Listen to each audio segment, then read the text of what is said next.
ingin ketua kelasnya yang pimpin doa pada pagi hari ini. Silakan Kak Miri.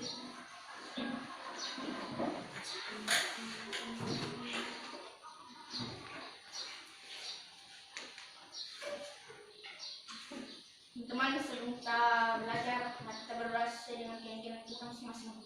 Berdoa dimulai. Tuhan, kami mau belajar berkati kami. Biar semua yang mengalami pelajaran yang terjadi, berkati dulu ibu kami. Semoga kita ada yang baik. Juga teman kami yang berdosa berbahasa kami. Dalam nama Yesus Kristus. Amin. Ya, terima kasih. Sebelum kita melanjutkan, tetap semangat ya pagi hari ini untuk mengikuti pelajaran, dan Ibu harap Anda semuanya fokus untuk mengikuti kegiatan kita, karena nanti ada beberapa hal yang harus Anda pahami sebelum pulang ke rumah. Jadi harus ada ilmu yang didapat supaya tidak rugi pulang ke sekolah. Kita secara bersama-sama membaca Pancasila dulu, mulai 1, 2, 3. Pancasila. 1. Ketuhanan yang Maha Esa. 2. Kemanusiaan yang adil dan beradab. 3. Persatuan Indonesia. 4. Kerakyatan yang dipimpin oleh hikmat kebijaksanaan dalam permusyawaratan perwakilan. 5. Keadilan sosial bagi seluruh rakyat Indonesia. Sumpah Pemuda.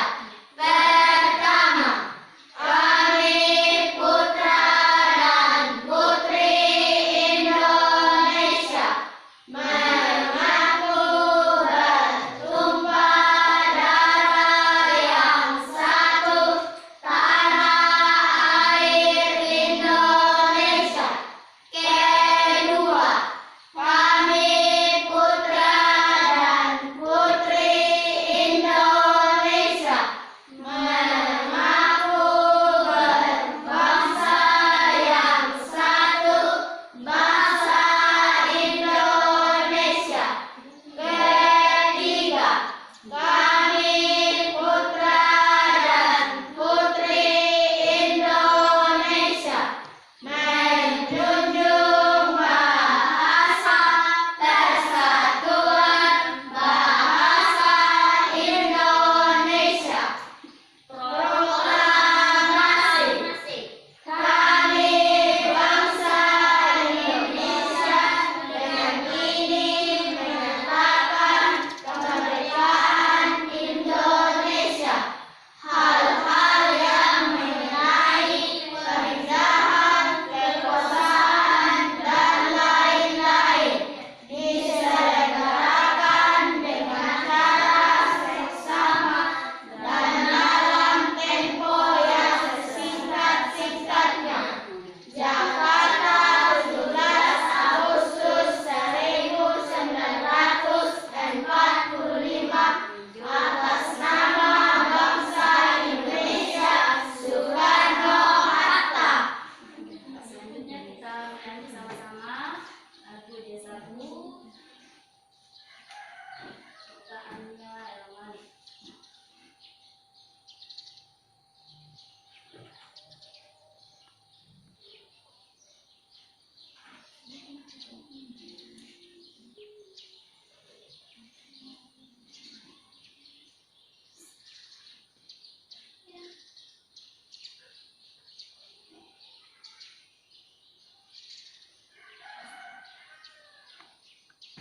Kita menyanyi Desaku yang kucinta. Nanti lihat teksnya ya. Kita mulai 1, 2, 3. Desaku yang kucinta, pujaan kamiku tentang ayah dan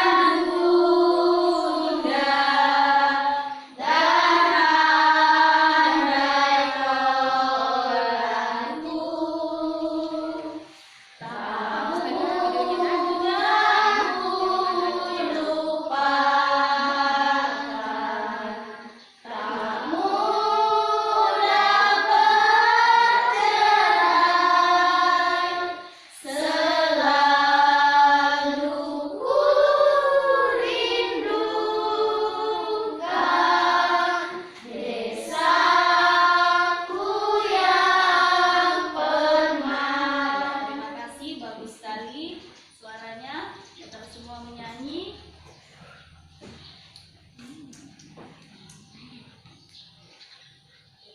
Selanjutnya lihat slide-nya. Nah, di situ ada gambar merupakan salah satu anjuran dari pemerintah kita ya, di mana di masa pandemi ini wabah COVID-19 masih melanda bangsa Indonesia. Makanya Ananda semuanya ketika akan keluar rumah selalu mematuhi protokol kesehatan. Yang pertama apa? Ya, pakai masker. Seperti sekarang kita, walaupun keadaan pandemi, kita masih bisa melakukan pembelajaran dengan pakai masker. Yang kedua apa lagi? Tetap menjaga jaraknya. Dan yang terakhir, rajin mencuci tangan sambil pakai sabun di air mengalir supaya kita bisa terhindar dari segala penyakit. Bisa dilakukan tidak? Bisa ya. Jadi jangan hanya pada saat pergi sekolah pakai masker, tapi misalnya keluar pergi ke pasar nggak pergi kemana tetap pakai maskernya supaya terhindar dari itu semua. Nah, kita masuk di tema 4. Perhatikan sini nak, Adam dan Yo. Kita masuk di tema 4, berbagai pekerjaan. Subtema 1, jenis-jenis pekerjaan pembelajaran. Nah, tujuan pembelajaran kita hari ini yang pertama yaitu melalui video pembelajaran. Nah, Ananda semua harus mampu mengidentifikasi cara menjaga keseimbangan alam dengan tepat. Kemudian menganalisis dampak eksploitasi hutan yang berlebihan secara tepat. Yang ketiga, dengan membaca bacaan tentang sumber daya alam dan pekerjaannya, Ananda diharap mampu menjelaskan sumber daya alam dan pekerjaan yang ada di daerah tersebut. Yang keempat, melalui video pembelajaran juga Ananda nanti membandingkan jenis pekerjaan yang terlibat dalam suatu kegiatan ekonomi. Kemudian mampu menilai kejadian-kejadian yang terdapat dalam suatu cerita. Dan yang terakhir adalah menilai kejadian yang terdapat di dalam dongeng. Jadi nanti ada 6 tujuan yang harus Ananda capai semuanya.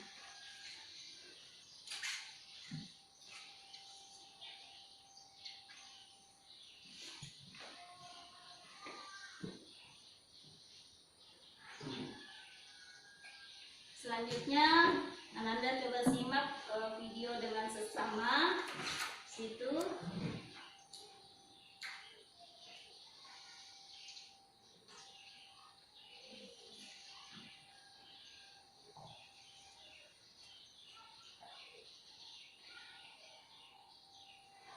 lihat videonya.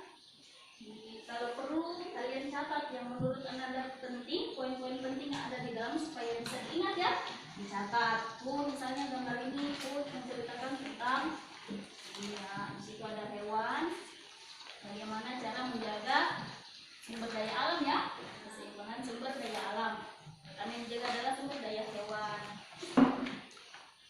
Ya, mendirikan suaka marga satwa, salah satu cara. Kemudian mencegah adanya perburuan dan penangkapan hewan secara liar. Kemudian memanfaatkan hewan sesuai kebutuhan. Nah, selanjutnya bagaimana dengan sumber daya tumbuhan? Bagaimana cara menjaga keseimbangannya? Kalian perhatikan, simak videonya. Yang pertama dilakukan adalah mendirikan cagar alam. Kemudian mengganti tumbuhan yang sudah tidak produktif, sama seperti yang di hutan ya. Pada saat tebang hutan, maka ditanami kembali pohonnya supaya tetap terjaga keseimbangannya. Itu semua nak. Membudidayakan berbagai macam jenis tanaman. Nah, selanjutnya sumber daya tanah. Bagaimana cara kita jaga keseimbangannya? Itu tidak mencemari tanah dengan sampah dan zat kimia berbahaya. Terus ingat ya, kemudian melakukan pemulihan tanah, melakukan rotasi tanah, dan keseimbangan air. Bagaimana caranya dijaga? Lihat di dalam, yaitu tidak menutup semua permukaan tanah dengan aspal, supaya pada saat hujan turun maka air dapat jatuh di aliran-aliran air. Jadi kalau misalnya di aspal semua, otomatis tidak ada tempat air mengalir. Selanjutnya membuat waduk. Kalau kita di sini sama seperti yang ada di bawah ya, ada waduk dibuat di saluran itu. Mengurangi dan menghindari penggunaan gas-gas kimia berbahaya supaya udara tetap terjaga, atau O2 ya, oksigen itu O2. Melakukan penyaringan asap pabrik, kemudian mengurangi penggunaan kendaraan bermotor, semua ya. Kemudian bahan tambang, nah sumber daya alam yang tidak dapat diperbarui, bagaimana caranya supaya tetap terjaga keseimbangannya? Itu ada membatasi penggunaan bahan tambang, tidak boleh berlebihan, bisa berhemat, kemudian mendaur ulang bahan tambang yang sudah tidak dipakai.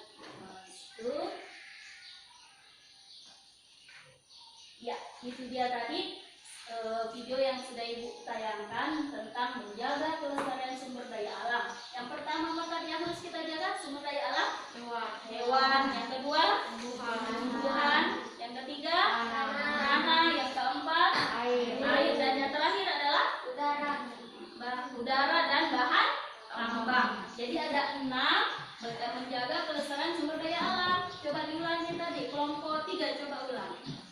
Yang pertama adalah hewan, tumbuhan, sini lagi tanah, air, udara dan tambang. Kita harus dapat menjaga semuanya itu supaya tetap tersedia di lingkungan kita. Seperti itu ya.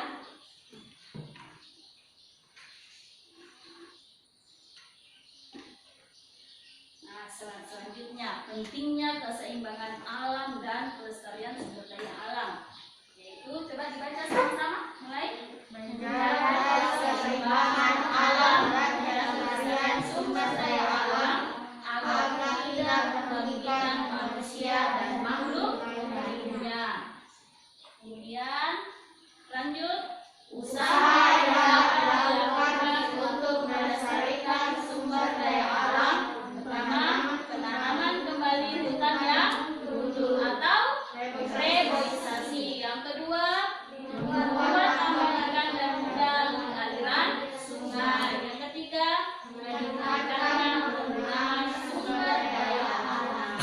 Itu tadi bagaimana usaha kita. Masih banyak cara yang lain, masih banyak usaha-usaha yang lain yang dapat Anda lakukan di rumah selain dari contoh yang sudah Ibu berikan.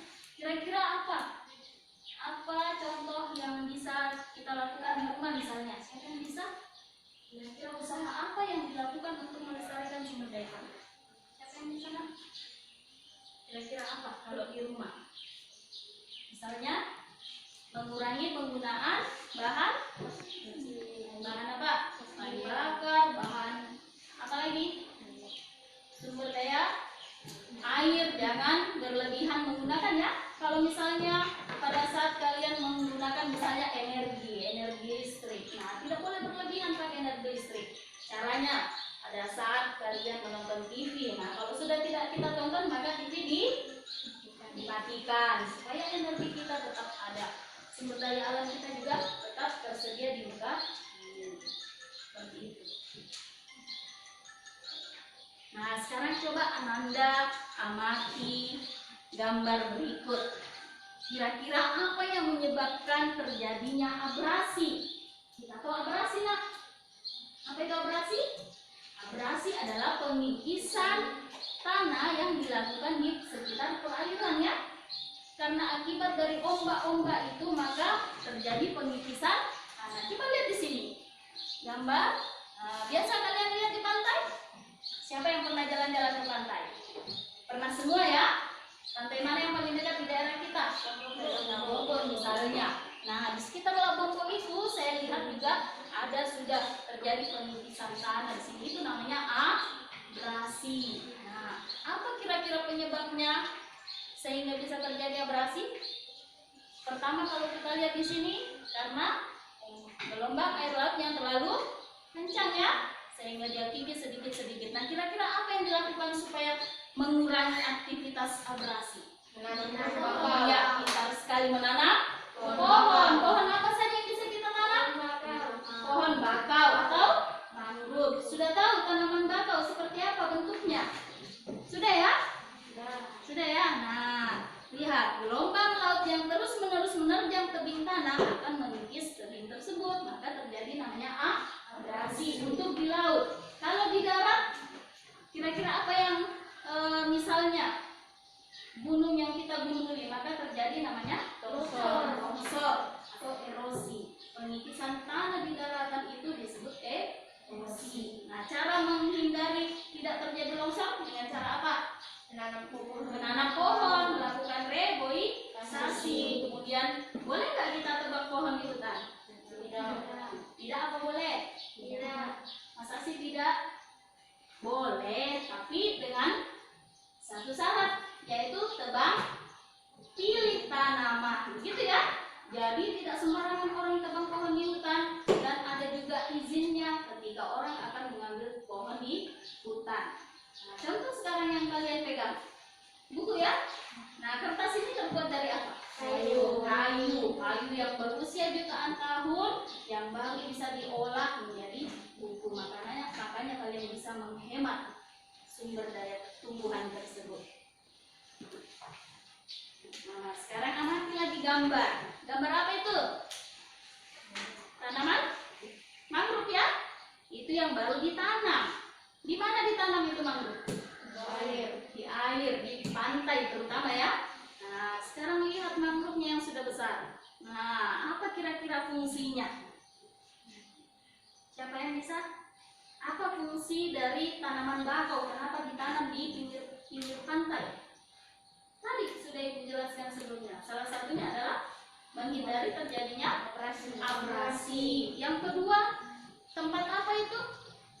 Tempat hidup ikan, tempat hidup hewan-hewan yang ada di laut. Seperti itu ya. Nah, coba dibaca sama-sama. Menjaga kelestarian pohon bakau dapat menjaga keseimbangan alam di daerah pesisir. Alasannya, pohon bakau berfungsi sebagai habitat makhluk hidup dan menahan gelombang air. Nah, itu tadi, kalau kita menjaga kelestarian pohon bakau, maka dapat menjaga keseimbangan alam di pesisir pantai. Kenapa? Alasannya ternyata berfungsi. Selain menghindari fungsi abrasi tadi, aktivitas abrasi juga sebagai tempat habitat makhluk hidup. Seperti itu ya. Nah, sampai di situ dipahami tadi bagaimana menjaga sumber daya alam, sudah paham ya? Jadi ada 6 tadi yang harus kita jaga, mulai dari hewan, apalagi? Ya, apalagi? Tanah, air, udara, dan bahan. Ya, masih diingat, terima kasih. Nah, selanjutnya coba lihat video yang Ibu tayangkan. Sayang sekali suaranya nggak ada ya. Ibu mohon maaf, jadi tidak bisa ditahan. Kalian simak, catat kalau ada yang nonton. Ini adalah video hutan yang ada di Indonesia. Indah tidak dilihat? Indah, sangat indah sekali dilihat ketika hutan-hutan tersebut masih terjaga keseimbangannya. Coba lihat salah satu fungsi hutan. Nah, tempat menyimpan sumber air di hutan. Selanjutnya lagi, udara di hutan terasa sejuk. Nah, kalau dieksploitasi ini hutan, lihat nanti apa yang terjadi kalau hutan tersebut dieksploitasi, dibabat secara liar. Ini masih, nah, sebagai tempat wisata ya. Salah satu fungsi hutan juga adalah sebagai tempat wisata. Pernah ke air terjun? Pernah tentunya ya.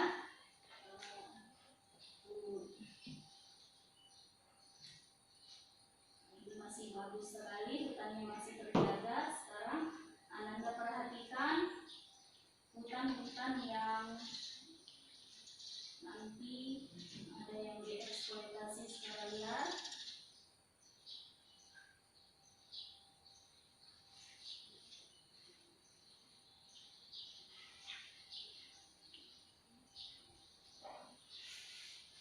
Ya, sini.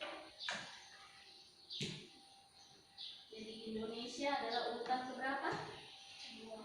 Urutan kedua yang memiliki hutan yang sangat luas. Nah, sekarang lihat di sini sebagai lahan pertanian,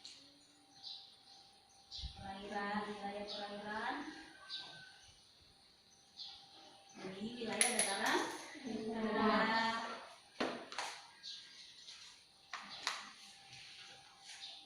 Nah, kalau hutan tadi itu ditebangi pada saat hujan, maka dapat terjadi longsor. Selain longsor, apa lagi yang terjadi di wilayah dataran rendah? Kebanjiran.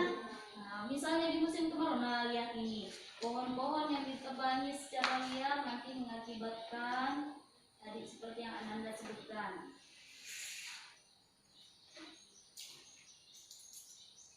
Nah, terjadi apa itu? Longsor. Kalau pohonnya ditebang secara liar, jadi longsor di situ. Nah, apalagi itu? Banjir bandang. Pada saat hujan yang berlebihan karena air tidak dapat ditahan oleh pohon, maka terjadi banjir. Padahal kan air hujan itu sebenarnya adalah berkat dari Allah ya, yang harus kita syukuri. Akan tetapi bisa mengakibatkan bencana alam ketika kita tidak bisa menjaga. Nah, bagaimana cara mencegah banjir? Salah satunya adalah tidak mengeksploitasi hutan, jangan menebang pohon secara mengganggu hutan ya. Oke, sampai di situ sudah selesai. Nah, itu tadi. Nah, berdasarkan video tersebut coba Ananda analisis akibat dari eksploitasi hutan yang berlebihan. Apa tadi? Di isi video itu setelah hutan itu digunduli apa yang terjadi? Longsor pada saat hujan lebat, kemudian banjir. Nah, pada saat kemarau maka hasil pertanian juga berkurang karena sawah yang harusnya dialiri oleh air menjadi kekeringan. Sebab apa? Hutan tadi yang digunduli kemudian pada saat musim kemarau sudah tidak menyimpan air ya, maka kita yang berada di wilayah dataran rendah membutuhkan aliran air menjadi gagal pertanian. Karena itu tadi hutan yang dieksploitasi atau dibabat secara liar. Nah, coba dibaca sama-sama. Mulai. Eksploitasi merupakan pemanfaatan sumber daya alam untuk memenuhi kebutuhan manusia. Nah, salah satu sumber daya alam yang sering dieksploitasi adalah hutan. Hutan merupakan apa? Paru-paru. Iya, bagus sekali. Merupakan paru-paru dunia. Nah, sekarang perhatikan kembali jenis pekerjaan sesuai tempat tinggal masyarakat. Gambar yang pertama, jenis pekerjaan yang berada di dataran tinggi. Yang kedua adalah dataran rendah, dan yang ketiga pantai. Nah, contoh jenis pekerjaan di dataran tinggi adalah Berkebun teh, petani teh. Selain petani teh, kira-kira apa lagi? petani padi, Petani apa yang ada di dataran tinggi selain teh? Kopi. Apalagi? Teh, kopi. Itu yang diminum airnya enak sekali. Kelapa dan banyak lagi. Nah, selain petani teh, di sini juga pasti ada yang bagian pemetik teh, pemilik teh, semua punya bidang masing-masing ya. Oke.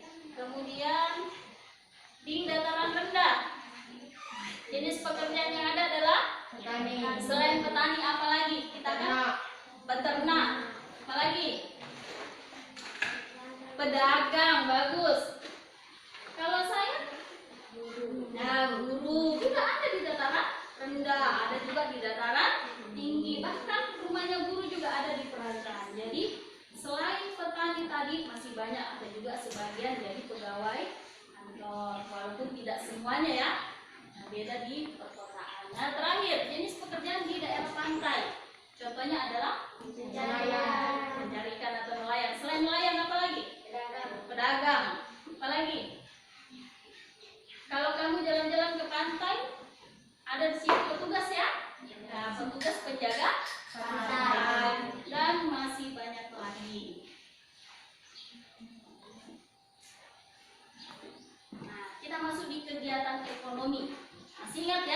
pelajaran di kelas 3 kalian sudah belajar ini. Kegiatan ekonomi dibagi menjadi 3. Yang pertama, produksi, distribusi, dan konsumsi. Nah, di kegiatan produksi ini mudah-mudahan Ananda masih bisa pahami kira-kira apa di situ. Mengelola barang dan jasa ya, dia yang menghasilkan. Misalnya ini yang ibu pegang laptop ya. Nah, ini adalah salah satu contoh kegiatan produksi. Sama seperti yang kita pakai apa ini? Baju. Atau ini apa ini? Nah, masker misalnya.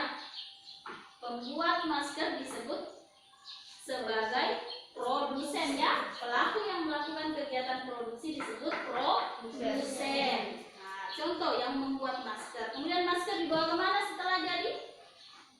Disalurkan, dibawa oleh distributor. Jadi masuk di bidang distribusi, yaitu menyalurkan barang. Dan setelah barang disalurkan, maka kita konsumsi seperti sekarang kita. Nah, pelaku konsumsi disebut sebagai konsumen. Yang bagus.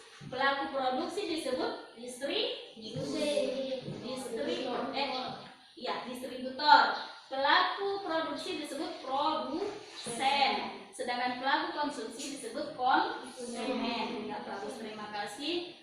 Selanjutnya video lagi di sini kalian lihat ya, kegiatan-kegiatan ekonomi. Jual beli ikan. Tentu semua pernah ke pasar ya, ikut sama mamanya beli ikan. Makanan bergizi. Bagaimanakah proses ikan di laut hingga tersaji di meja kita? Simak videonya seperti apa. Nah, itu dia kegiatan produksi, distribusi, dan konsumsi. Nelayan menangkap ikan di laut. Setelah ditangkap dibawa ke kasih di pedagang ya. Nah, pedagang menyalurkan lagi, dibawa ke pelelangan ikan. Itu kegiatan produksi. Selanjutnya distribusi. Nah, mengantarkan ikan kemana kira-kira diantar ikannya? Pasar. Itu masuk kegiatan distribusi. Kemudian ikan dijual ke pasar dan dikirim ke pabrik. Oke. Selanjutnya kamu ke pasar beli ikan, berarti kamu adalah konsumen. Kamu sedang beli ikan, berarti kita mengkonsumsi ikan. Nah, itu diolah. Diapakan saja ikan biasa? Goreng, dibakar, dan lain-lain.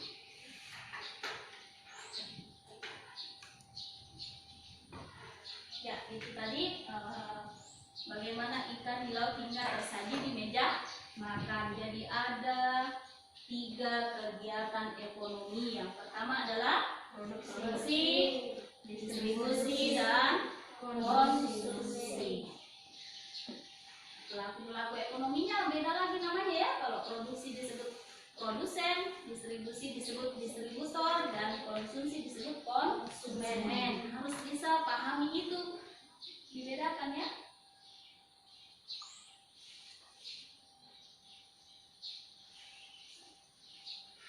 Nah, lihat pengertiannya kembali tadi. Kegiatan produksi adalah kegiatan menghasilkan barang. Kemudian yang kedua, kegiatan distribusi, yaitu menyalurkan barang. Dan kegiatan konsumsi menggunakan barang. Nah, lihat gambar kembali contoh kegiatan produksi, distribusi, dan konsumsi. Nah, kegiatan distribusi ini disalurkan barang-barang itu melalui beberapa cara ya. Ada melalui pesawat, ya bagus, melalui udara dikirim. Ada lagi melalui laut.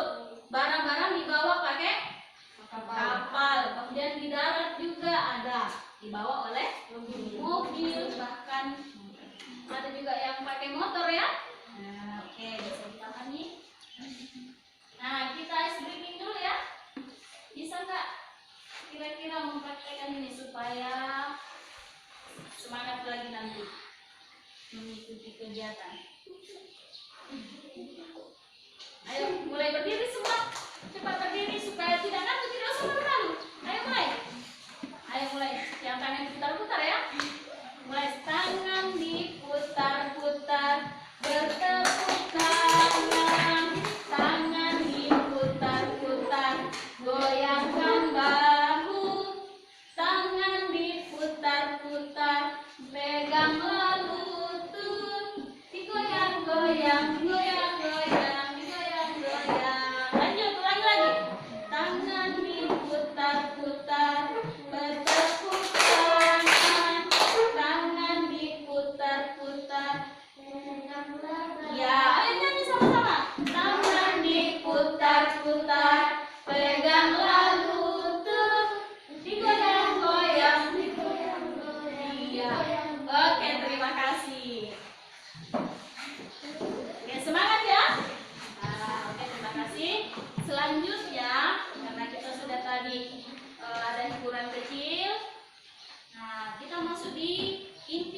Biasa membaca cerita ya. Nah, biasa ada dalam buku. Selain dalam buku, biasa kamu membaca cerita lewat mana lagi? Kita memanfaatkan internet. Ya bagus. Yang punya HP di rumah bisa. Misalnya, oh tidak ada buku ini, cari di internet. Mau cerita apa saja ada semua di dalamnya. Nah, di dalam sebuah cerita ada unsur-unsur cerita. Yang pertama apa? Tokoh. Yang kedua, peristiwa. Dan yang ketiga adalah inti cerita. Di dalam sebuah cerita ada namanya tokoh. Baik itu dia tokohnya berperan baik atau disebut apa? Kalau peran baik disebut protagonis. Nah, yang berperan jahat disebut anta. Coba dibaca kelompok 1. Baca coba. Atau sama-sama lah semua, mulai 1, 2, 3. Buka maskernya supaya jelas suaranya. Oke, mulai 1, 2, 3. Pak Kadir hidup bahagia bersama keluarganya. Mata pencaharian Pak Kadir adalah hartanya. Ia memiliki sebidang sawah yang tidak terlalu luas. Namun berkat kerja kerasnya, hasil sawah tersebut dapat menghidupi keluarganya. Suatu ketika wabah hama menyerang sawah para petani. Pak Kadir sangat sedih. Ia mengalami kerugian yang besar karena serangan hama tersebut. Namun Pak Kadir pantang menyerah dan tetap bersemangat. Ia pun mengajak para petani di desanya untuk bergotong royong memberantas hama yang menyerang sawah-sawah mereka. Akhirnya mereka berhasil mengatasi kesulitan yang dihadapi. Nah, itu tadi sepenggal teks. Dimana tadi Ibu sudah jelaskan sebelumnya unsur-unsur dalam buku sastra ada 3. Yang pertama, tokoh, peristiwa, dan inti. Nah, sekarang coba anak-anak semua pahami kembali dari teks tersebut. Kira-kira siapa ya tokoh dalam cerita? Pak Kadir. Pak Kadir dan para petani. Ya bagus. Kemudian kira-kira peristiwa apa yang terjadi di dalamnya? Wabah hama menyerang sawah Ya, para petani. terjadinya wabah menyerang di sawah para petani dan Pak Kadir. Dan kemudian di inti ceritanya itu adalah yang mana kira-kira inti cerita? Peristiwa kan terjadi hasil sawahnya diserang oleh wabah penyakit. Nah, inti ceritanya kira-kira apa yang dilakukan oleh Pak Kadir dengan para petani? Bergotong royong. Iya, Pak Kadir dan para petani bergotong royong memberantas hama yang menyerang sawah-sawah. Itu adalah inti dari cerita. Seperti itu ya. Nah, sekarang lihat. Tokohnya Pak Kadir, kemudian peristiwanya terjadi ya. Bagus tadi. Inti ceritanya, oh ternyata para petani mengalami kerugian. Namun berkat kerja keras dan kerja sama mereka, kesulitan tersebut dapat diatasi. Nah, seperti anak-anak di sini semua di kelas, misalnya di salah satu kalian ada yang punya masalah untuk sama-sama menyelesaikannya ya. Tidak boleh ada yang egois, tidak boleh bukan urusan saya kok, jangan begitulah. Jadi ada teman kesulitan harus kita bantu. Berbeda lagi nak, kalau misalnya ketika ujian tidak boleh baku bantu, tidak boleh nyontek, tapi harus jujur. Seperti itu ya. Kecuali kalau kayak diskusi kelompok, boleh kerjasama. Seperti itu. Oke, selanjutnya kita masuk bagaimana kalian memberikan pendapat terhadap cerita suatu dongeng.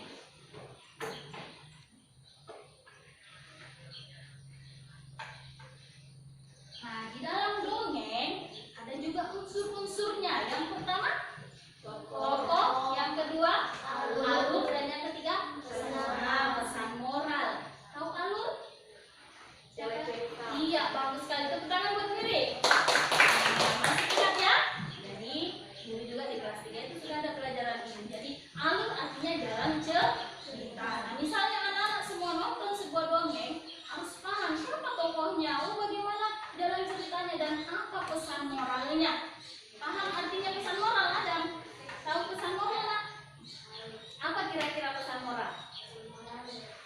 mengingat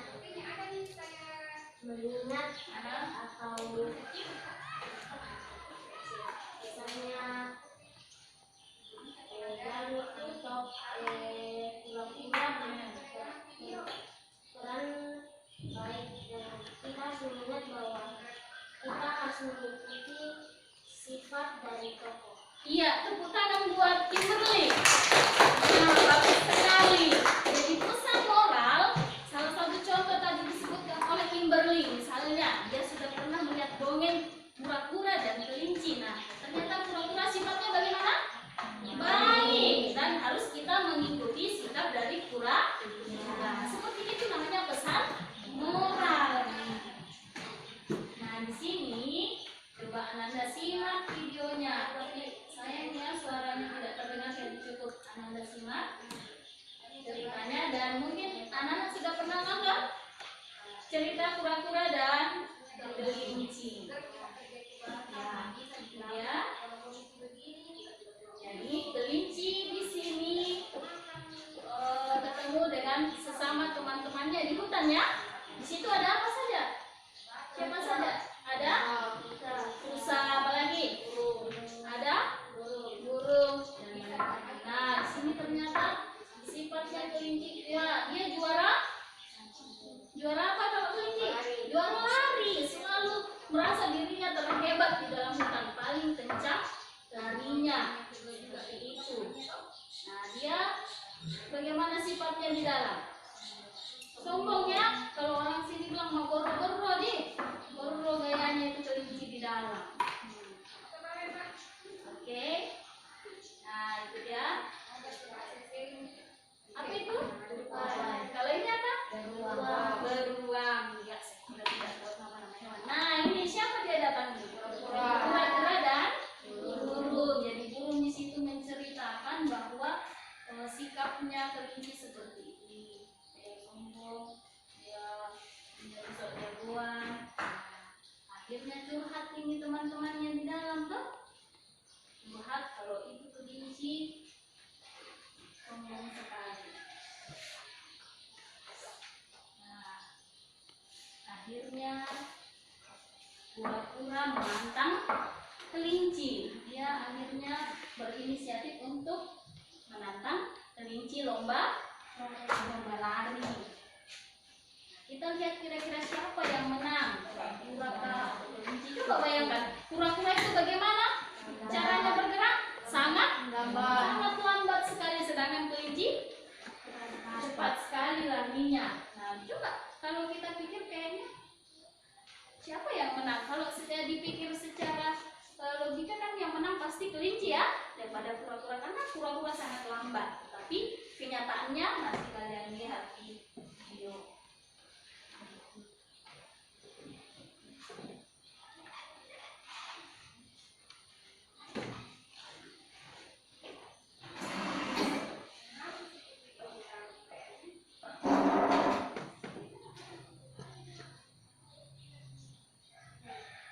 Ya, di sini sudah mulai lomba lari, sudah berada di garis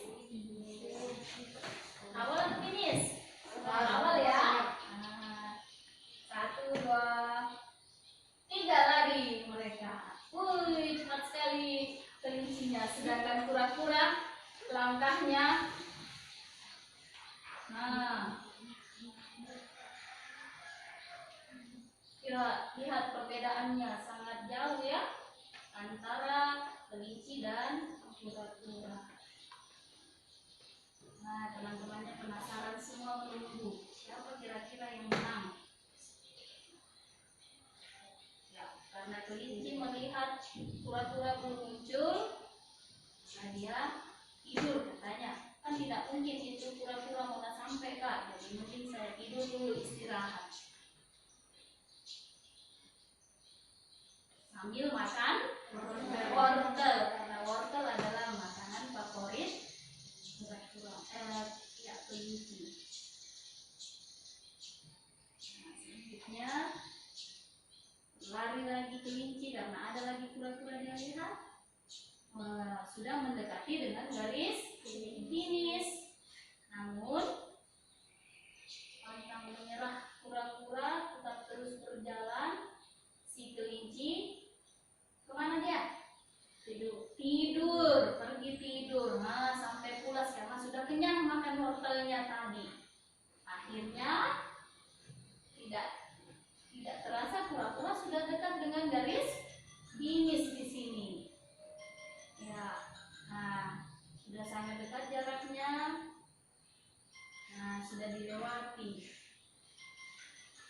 sudah dia lewati.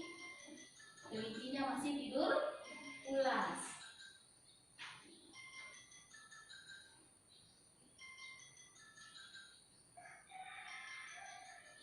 Nah, sudah sampai di garis finish. Di sini kura-kura memberikan pesan kepada kelinci bahwa kita hidup tidak boleh sombong, harus saling hidup berdampingan ya.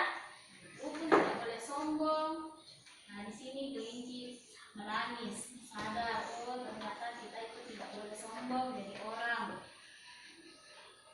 Seperti itu ya.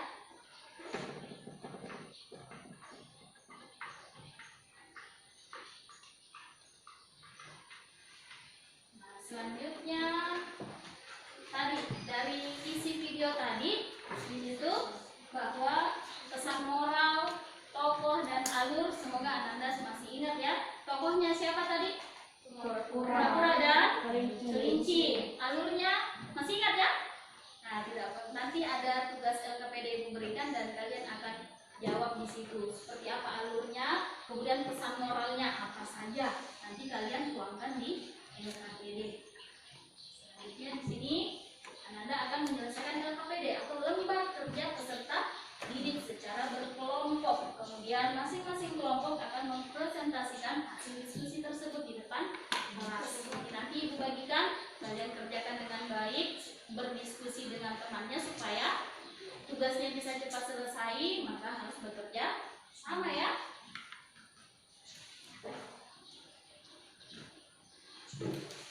Sini Ibu bagikan karena ada 3 kelompok. Kelompok 1 ini bagiannya ya. Kelompok 2 ini.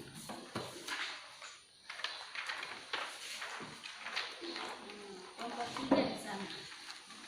Ibu sudah bagi supaya bisa cepat selesai, kalian berdiskusi dengan temannya nanti.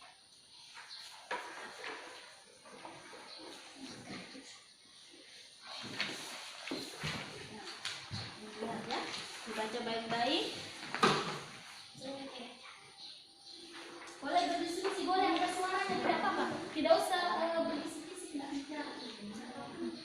Kerjakan ya.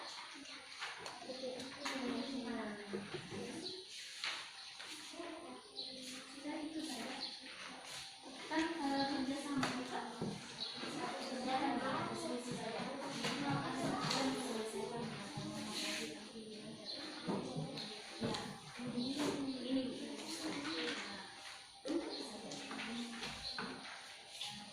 Kalian ada satu dua soal jawabannya, minta jawabannya di temannya. Misalnya kan di sini apa pertanyaannya? Mengapa kita harus menjaga alam? Tulisan apa yang dapat kita lakukan? Jangan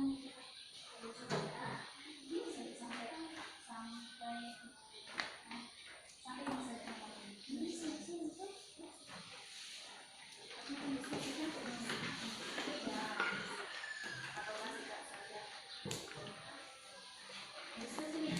Kelompok 3 silakan berdiskusi. Ya, kelompok 1 yang itu cerita kura-kura tadi ya.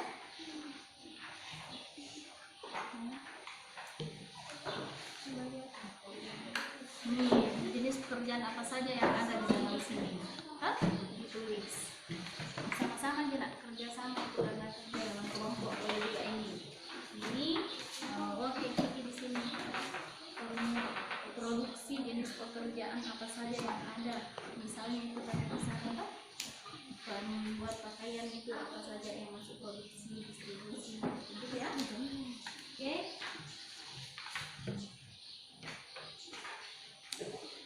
Boleh bersuara tidak apa-apa ya. Kalau misalnya ada hal-hal yang belum dipahami, silakan tanyakan, angkat tangan ya. Kelompok dari mana? Jadi lagi perjelas lagi. Jadi di situ ada diminta menuliskan pokok utama dalam cerita, peristiwanya, kemudian isi ceritanya, kemudian untuk kegiatan ekonomi, ada yang di bidang produksi, konsumsi dan distribusi, contohnya saat ini. Kamu lihat gambar kemudian isi di sini. Isinya di sini. Itu gambarnya. Yang mana kegiatan produksi di sini? Oh, tidak baju apa? Ya.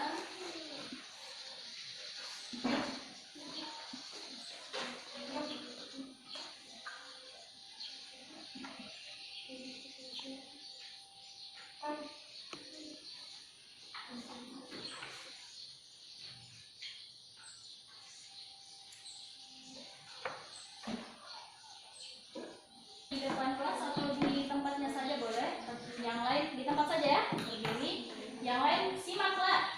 Misalnya ada yang mau ditanyakan boleh di kelompok 1 apa yang belum dipahami silakan tanyakan dan kelompok 1 siap untuk memberikan jawaban. Ayo semua kelompok 1 berdiri, caranya menyampaikan ke temannya menghadap ke sini. Ya, saya persilakan kelompok 1 untuk menyampaikan hasilnya. Kami dari kelompok 1 akan menyampaikan pendapat kami. Tokoh utama dalam cerita adalah Pura-Pura dan Kelinci. Peristiwa yang terjadi dalam cerita adalah Kelinci berlomba lari dengan Pura-Pura. Inti cerita adalah janganlah bersifat sombong. Ya, tepuk tangan buat kelompok 1. Selanjutnya kelompok 2. Kelompok 3 dulu. Silakan dibaca. Mengapa kita harus menjaga keseimbangan alam agar ketersediaan alam dapat terjaga? Teruskan upaya-upaya yang dapat kita lakukan untuk menjaga keseimbangan alam. Tidak menebang pohon secara melakukan reboisasi. Menurut Ananda, apakah yang akan terjadi jika kita melakukan eksploitasi alam secara berlebihan? Terjadinya bencana alam, habitat hewan, tuliskan apa yang Ananda ketahui tentang abrasi. Pelukisan tanah.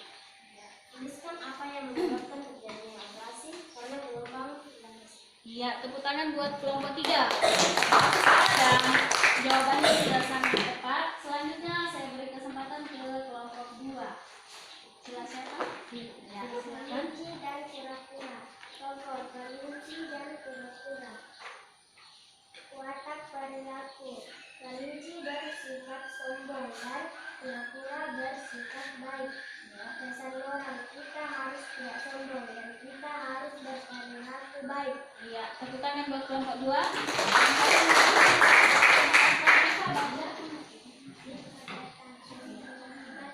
Yang keras suaranya akibat pemanfaatan Pemanfaatan hutan yang berlebihan. Kita menjadi mikro dan mengakibatkan longsor. ya. Alangkah untuk menjaga kelestarian hutan. Tidak menebang pohon secara berlebihan dan menanam pohon kembali. Iya, tepuk tangan buat kelompok 2. Ternyata Ananda semua bisa memahami materi yang Ibu sampaikan tadi berdasarkan hasil diskusi kalian dan Ibu kasih jempol ya buat kalian karena sudah bagus dalam memberikan tanggapan-tanggapan yang sudah Ibu berikan dalam bentuk LKPD ini. Dan Ibu akan nilai secara kelompok ya. Jadi misalnya kelompok 1 nilainya 100, maka anggotanya itu dapat 100. Itu kelebihan dari diskusi kelompok ya, berbeda dengan Ibu. Nah, selanjutnya ini dikumpul disimpan satu orang dulu, kumpul ya. Kita lanjut di terakhir ringkasan materi kita hari ini. Yang pertama kelompok 3 dulu baca. Menjaga keseimbangan alam. semua sama-sama 1, 2, 3. Menjaga keseimbangan alam perlu dilakukan agar tidak menemukan manusia maupun makhluk hidup lainnya. Ya, lanjut satu lagi. Sumber daya alam adalah segala sesuatu yang ada di alam dan digunakan untuk memenuhi kebutuhan hidup manusia. Lanjut kelompok 1. 1, 2, 3. Eksploitasi merupakan pemanfaatan sumber daya alam untuk memenuhi kebutuhan manusia. Salah satu sumber daya alam yang sering dieksploitasi adalah hutan. Eksploitasi hutan yang berlebihan dapat merugikan manusia dan lingkungan sekitar. Lanjut. terdapat berbagai macam tempat tinggal masyarakat Indonesia. Misalnya dataran tinggi, dataran rendah, dan pantai. Setiap tempat tinggal memiliki sumber daya dan kondisi yang berbeda-beda. Hal ini memengaruhi kegiatan ekonomi yang dilakukan oleh masyarakat.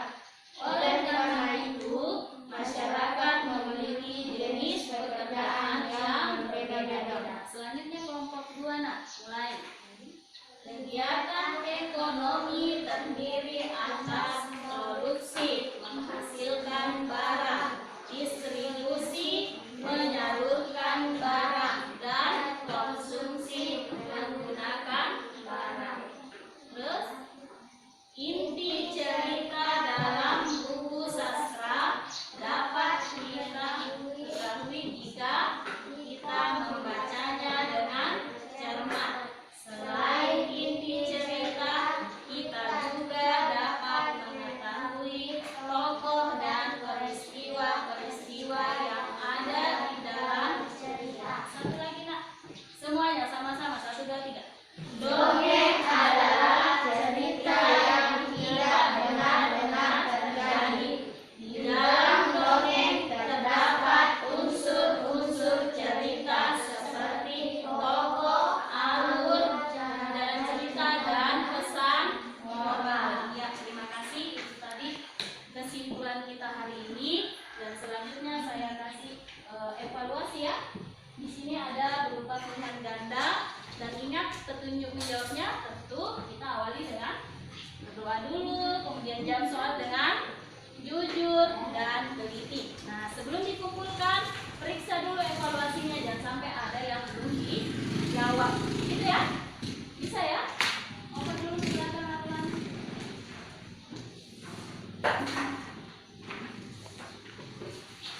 Satu orang kasih semua. Udah bisa dibuka nak? Langsung. Ada pilihan ganda, silakan dijawab. Kerjakan sekarang.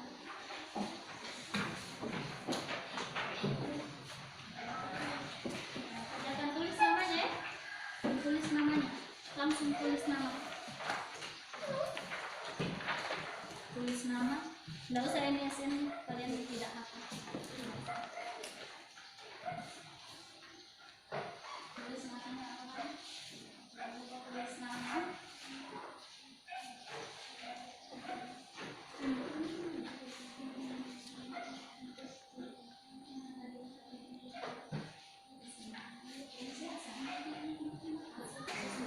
Mulai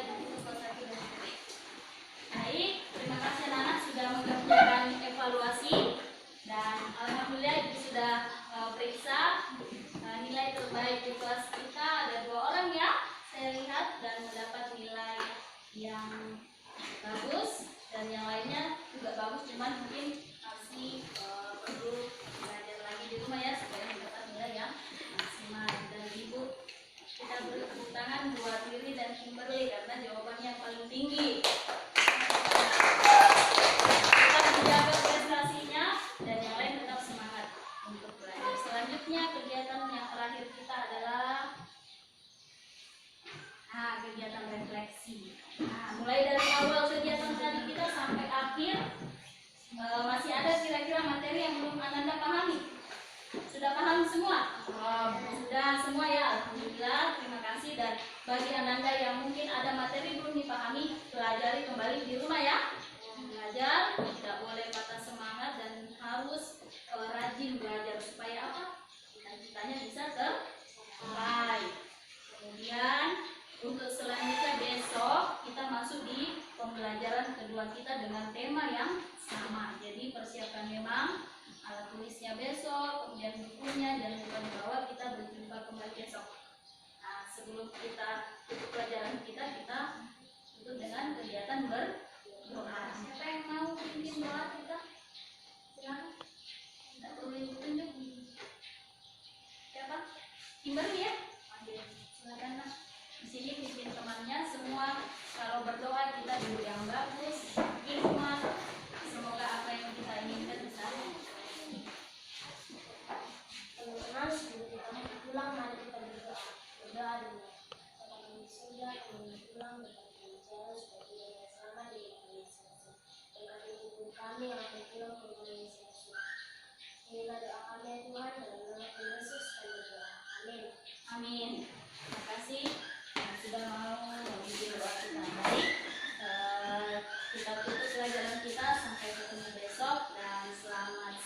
selamanya.